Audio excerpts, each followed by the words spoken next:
Olá, meus alunos do oitavo ano, tudo bem com vocês? Espero que vocês estejam todos bem. Queria dizer que eu tô morrendo de saudade, né? E a gente está aí se aproximando no finalzinho do nosso livro.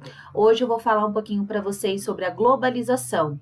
Não tem nada mais fácil de entender a globalização do que o que nós estamos passando agora, né? Esse confinamento, toda essa pandemia que o Covid-19 está causando com a gente. Então percebam que lá em Wuhan, na China, muito longe da gente, começou casos de infecção pelo novo coronavírus e hoje estamos aqui tendo aula, né, online para poder suprir a falta das aulas presenciais, porque nós estamos de quarentena. Então, é muito fácil entender a globalização, porque nós vivenciamos a globalização todos os dias, né? A globalização nada mais e nada menos é do que essa relação existente hoje entre pessoas, países e empresas, que é uma relação muito interdependente. Eu dependo de outras pessoas, uma empresa depende de outra, um país depende de outro, e essa dependência e esse intercâmbio econômico, né, cultural e etc., ele vem acontecendo no mundo desde das grandes navegações. Então, globalização a gente já sabe, né, o que é. Então, é esse movimento, né, sempre muito ligado entre os países, entre as empresas e entre as pessoas. O que a gente vai analisar hoje é que os países desenvolvidos, ou seja, os países mais ricos, mais industriais, mais tecnológicos, são os países que controlam melhor essa globalização, né? Por exemplo, você acha que muitas pessoas pelo mundo aí adotaram a cultura brasileira, ou vivem do jeito brasileiro de ser, ou falam o português? Não, né? Então, é o Brasil e às vezes algum outro país que também teve colonização portuguesa que fala o português. Em geral, nós, países mais pobres, acabamos adotando a cultura dos países mais ricos, que foram através da alimentação, das suas empresas, dos filmes, das séries, do próprio comércio dos seus produtos, colocando na nossa vida um pouquinho do estilo de vida desses países, principalmente o estilo de vida estadunidense hoje, por exemplo, né? Então, nós vamos perceber que os países mais ricos, eles têm maior controle sobre essa globalização, né? Enquanto os países pobres, ele depende dessa globalização, ele depende do dinheiro que vem de outros países, do produto que vem de outros países, ele depende de que esses outros países comprem os seus produtos, porém a gente não tem esse controle da globalização. E vamos terminar a aula falando quais são as coisas boas da globalização e as coisas ruins da globalização. Então, abre lá o seu livro na página 250, fechou? E vamos lá. Meu óculos está caindo da cara, mas tudo bem, vamos que vamos. Bom, a gente vem começando a falar sobre as etapas históricas da globalização. Muita gente fala o seguinte: a globalização só aconteceu depois da internet, porque aí as pessoas se Não, gente, a globalização, ou seja, a dependência de um país com o outro, o intercâmbio cultural, né? Por exemplo, eu comer um produto que é plantado lá na Europa, ou um europeu comer um produto que foi plantado aqui no Brasil. Toda essa globalização, ela começa bem antes. Ela começa no século XV com as grandes navegações, que é aquele processo, né, que vocês estudaram o ano passado, inclusive comigo, da descoberta da América, né, da exploração da América, e aí a gente já começa um comércio do quê? De trocas culturais e de produtos. Então eu tenho, por exemplo, o navio que sai lá da Europa carregado de tecidos, de bolsas, de ferramentas e etc. Chega na África, pega aí escravizados africanos, traziam para o Brasil. No Brasil pegavam um açúcar, levavam para a Europa. E assim a gente já estava sentindo, né, a troca de cultura e a troca também de comércio entre Europa, América e continente africano.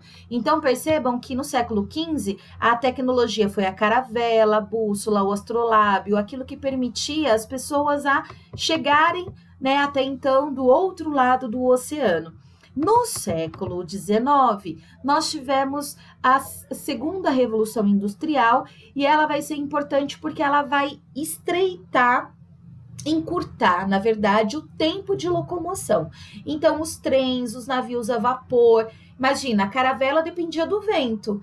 Agora, o navio a vapor, não. Pode estar ventando ou não, o navio vai para onde precisa ir, porque ele já tem o seu motor ali, que pode, né, tá tirando energia ou do carvão ou do petróleo.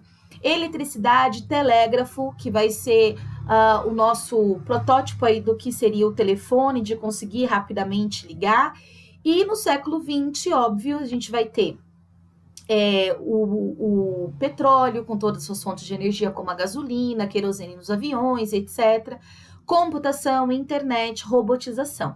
Então, a gente tem que entender que desde o século XV, a globalização ela só tem se intensificando, mas ela é antiga, tá bom? Então, tem aí as 3 imagens para poder mostrar para a gente como desde, né, das caravelas ali do século XV, a gente já está meio que habituado a ter notícias e a conhecer e a consumir produtos de outras partes do mundo, ok?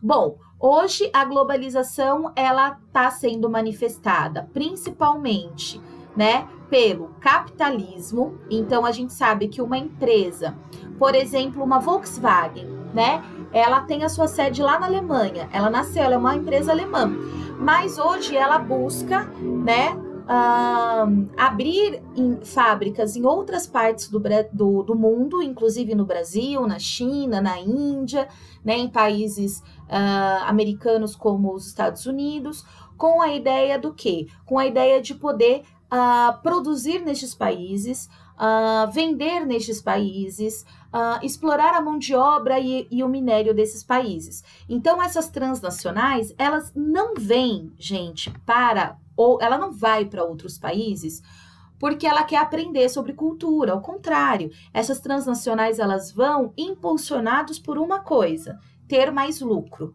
aumentar o meu mercado consumidor. Eu quero vender os meus produtos para o Brasil. O que eu preciso? Eu preciso ter uma fábrica lá no Brasil, porque se tiver uma fábrica lá no Brasil, eu vou produzir bastante carro que vão ser consumidos pela própria população brasileira.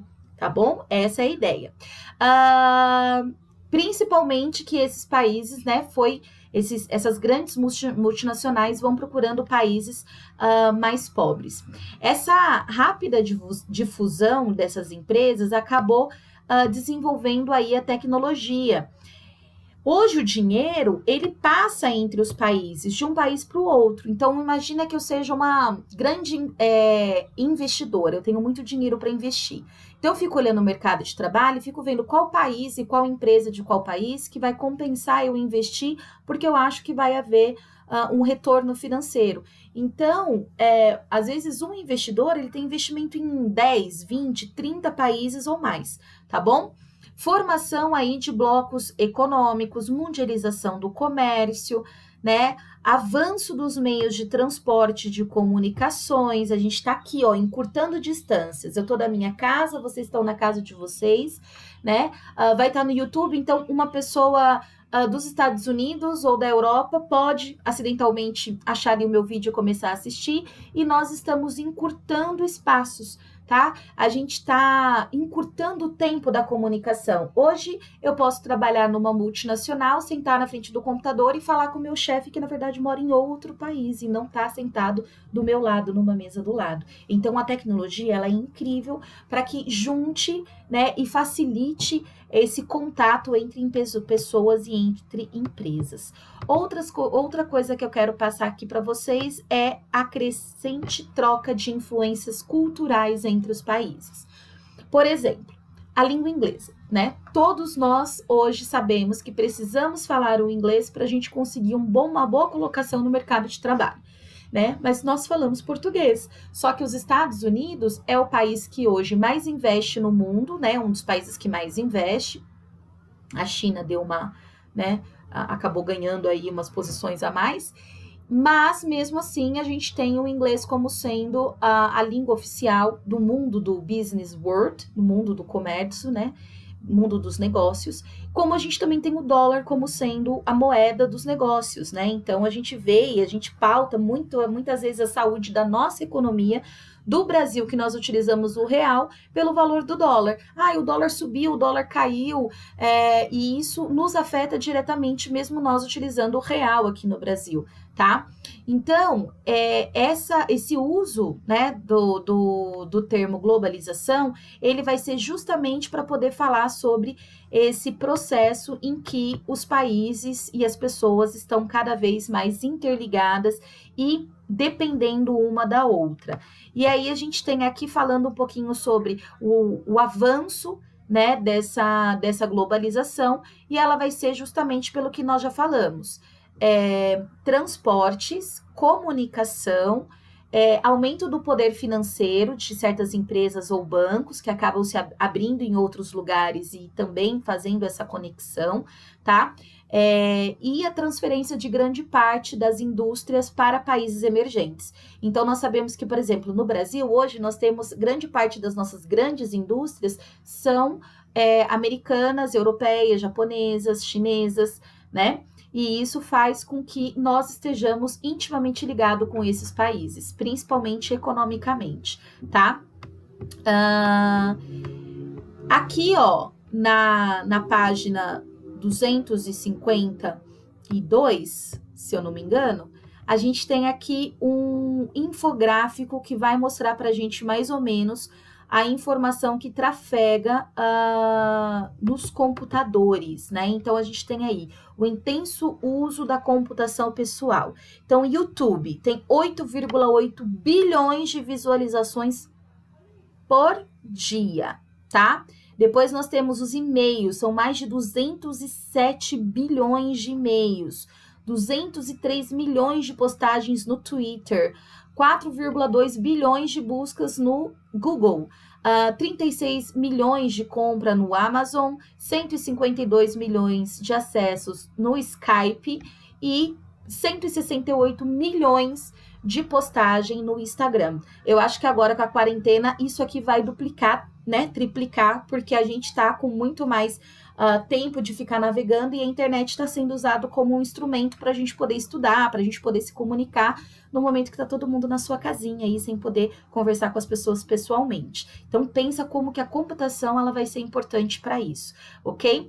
Mas eu preciso que vocês entendam que a globalização, embora ela tenha juntado informações, ela tenha aproximado informações e transportes, não significou uma aproximação econômica também, uma aproximação do desenvolvimento, né? A globalização, ela gerou muito mais riqueza para os países ricos, que já tinham essa tecnologia, que já estavam prontos para essa globalização, do que países pobres. Eu vou dar um exemplo para vocês. Quantos brasileiros não têm nem acesso à energia elétrica? Quem dirá vai conseguir assistir a aula de um professor pelo YouTube? Vários, infelizmente, milhares de brasileiros.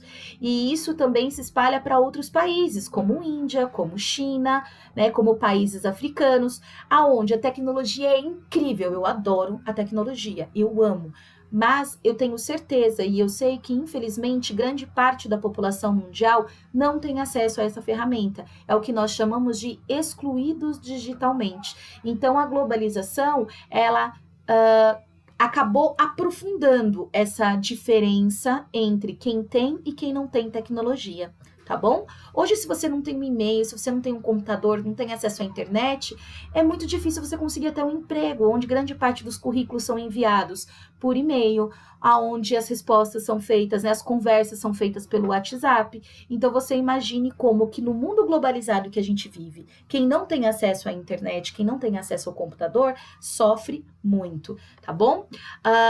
Então, aqui a gente tem falando que a riqueza continua sendo gerada aqui pelos países ricos, né? Então, o PIB da população em países ricos, 64% do PIB em 1960 caiu para 52% nos países e a população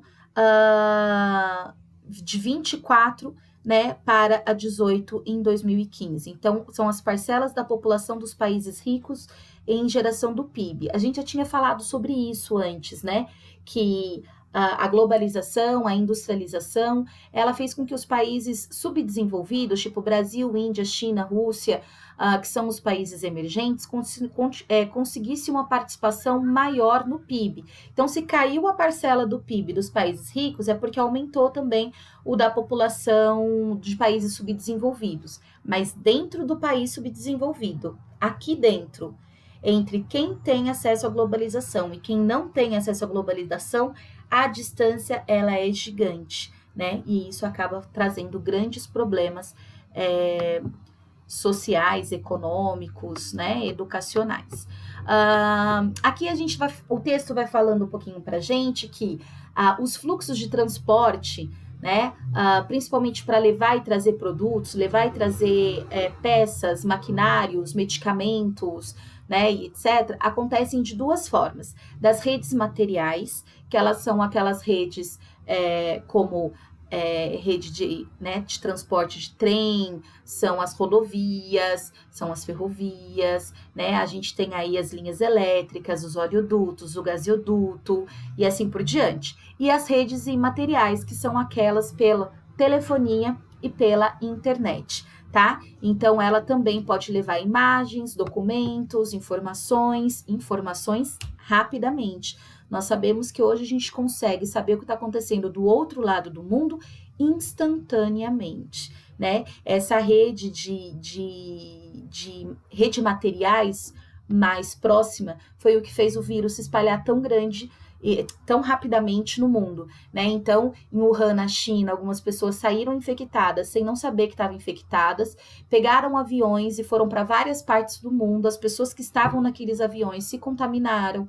Aí aquela pessoa sem o sintoma vai andando, vai trabalhando, fica com a família, e aí isso vai se espalhando de uma forma muito mais rápida do que a gente consegue ter controle. Isso é uma das coisas ruins da globalização, tá bom? Vírus de computador não mata a gente, né? Mas pode causar grandes problemas financeiros para bancos e etc. Mas também é uma forma de passar um vírus aí dos computadores, tá?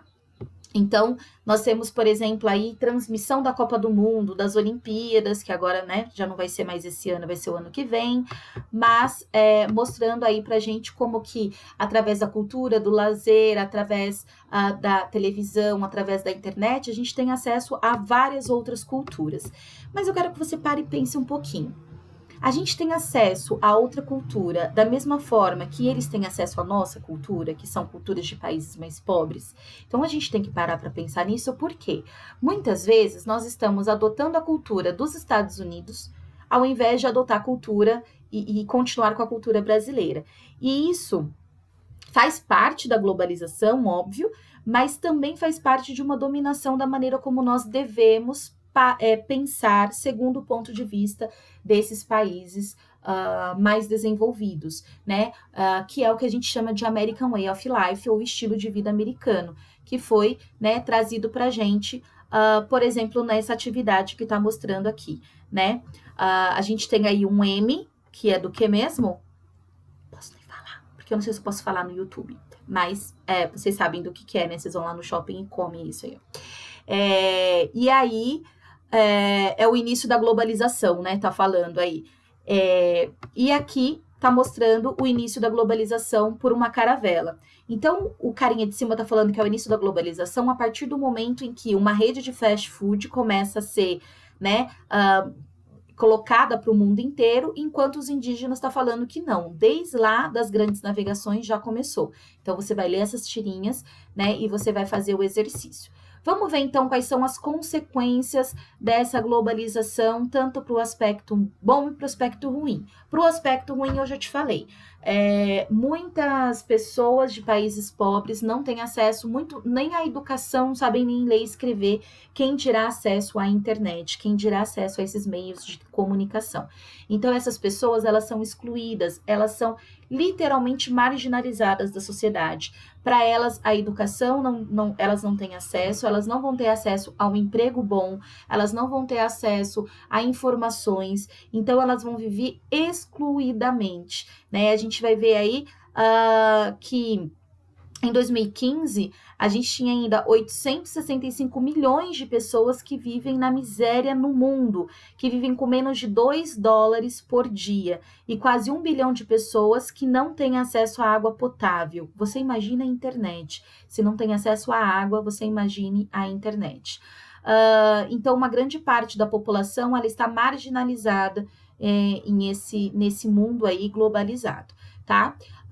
Os impactos positivos que nós temos é o investimento de instituições financeiras no auxílio de desenvolvimento para países mais pobres. Então, o Brasil é um desses países que recebeu grande parte dos seus investimentos de multinacionais e isso ajudou o Brasil a se industrializar de uma maneira mais rápida, tá?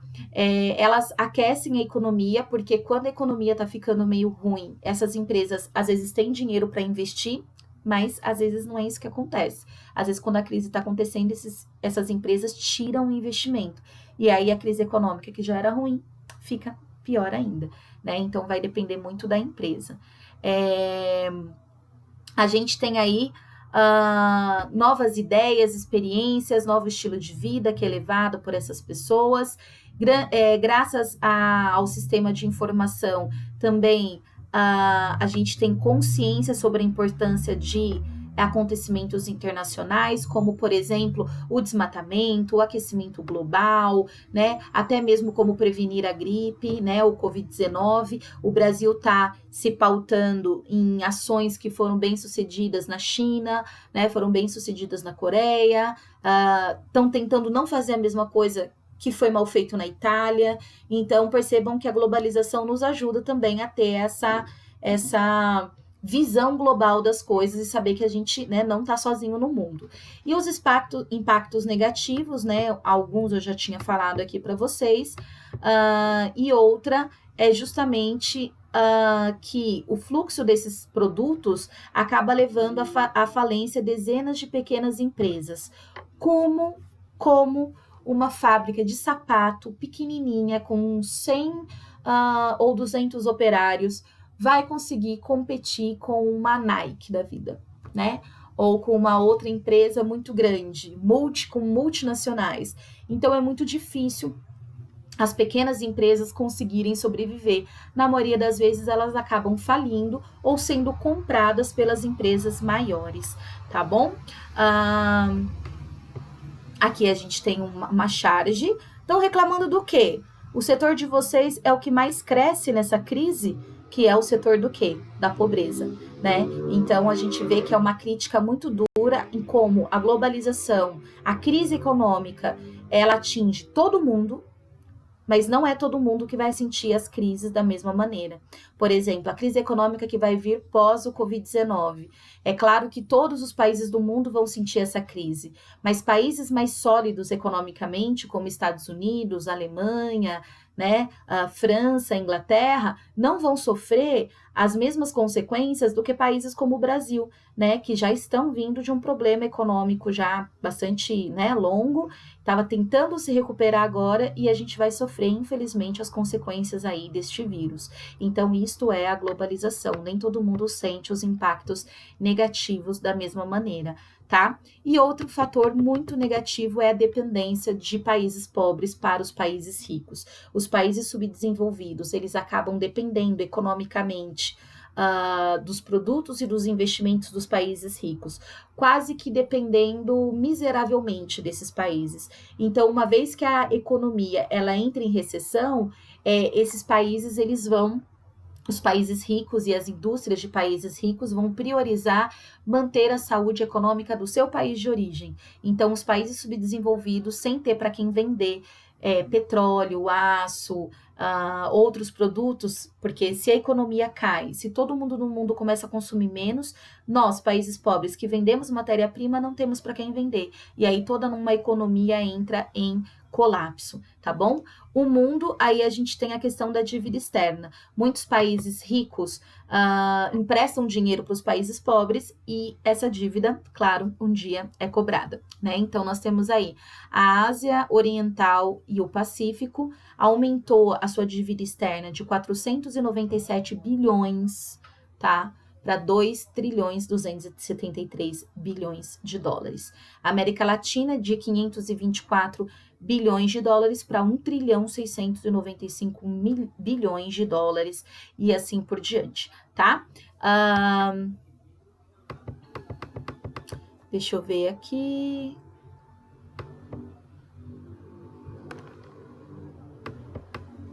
Foi o que eu falei para vocês sobre a questão da cultura, né? Então, hoje os países subdesenvolvidos acabam recebendo aí, né, a cultura e assistindo os filmes e adotando a cultura de outros países, né? Em detrimento da sua própria cultura, às vezes esquecendo, né, de estudar a sua própria história, de dar valor para os seus próprios artistas, para poder dar valor para os artistas estrangeiros, tá bom? É isso, galera. Então, essa é a atividade sobre globalização. Vocês vão terminar as atividades do livro, que é desse capítulo, tanto as atividades de sala quanto as atividades de casa, tá bom? Terminamos o livro, encerramos, deixa todo o livro organizadinho, todas as tarefas feitas, bem bonitinho, porque quando nós voltarmos, tá? A primeira coisa que eu vou fazer é dar nota no livro de sala, tá bom?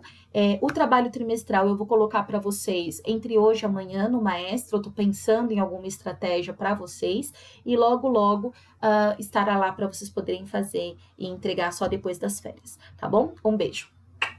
Bons estudos!